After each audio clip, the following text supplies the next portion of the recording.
The property is set with the ancient walled city of Marrakech, with the vibrancy of the Medina on the doorstep, yet life inside Riad Tarabel moves at a much gentler pace. Courtyards seclude meditative alcoves, sun-bathing areas, and a garden of orange trees filled with birdsong. Tarabel is the perfect place. In Dar el Bacha, where the streets feel unusually well-kept and the boutiques are tasteful rather than touristy, down a dead-end alleyway one reaches the entrance of the Riad, opening to the garden of citrus trees and a fountain that cools the central courtyard. The bustle has fades, and you immediately relax. The 10 suites feel individual. The comfortable bed sat at the center of my suite dressed with white linens and emerald throw. Triple shuttered windows let the light stream in.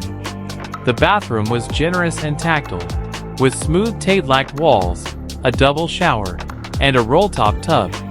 The final courtyard is home to the spa. The spa, Les Bains de Tarabel, sits behind a mirrored door. Manager Kia and her team work with intuition and nectarines, all natural Moroccan formulas. The hammam follows an ancestral sequence.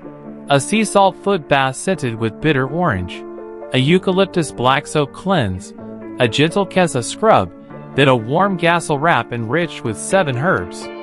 Massages are calming and nurturing. Dining is personal. Chef Madame Saida Amzlil cooks to order. Bright, herb-rich Moroccan salads. Lunchtime skewers with just a touch of spice and smoke. And evening chicken tagine that comforts. Moroccan wines continue to surprise. I really enjoyed the Sauvignon Blanc. Table settings matter here, with the impeccable attention to details with fine china that perfectly complements the olive green and charcoal ceramic tagines, while menus sheathed in covers echoing the hand-painted Zuber wallpaper of the summer salon. There are terraces and courtyards for chasing the sun, and the roof terrace as a small plunge pool to help stay cool during the day. Outside, the city is alive. From Tarabel you reach Le Jardin's secret in minutes. Its pavilions and gardens a timeless homage to Moroccan geometry and the importance of water.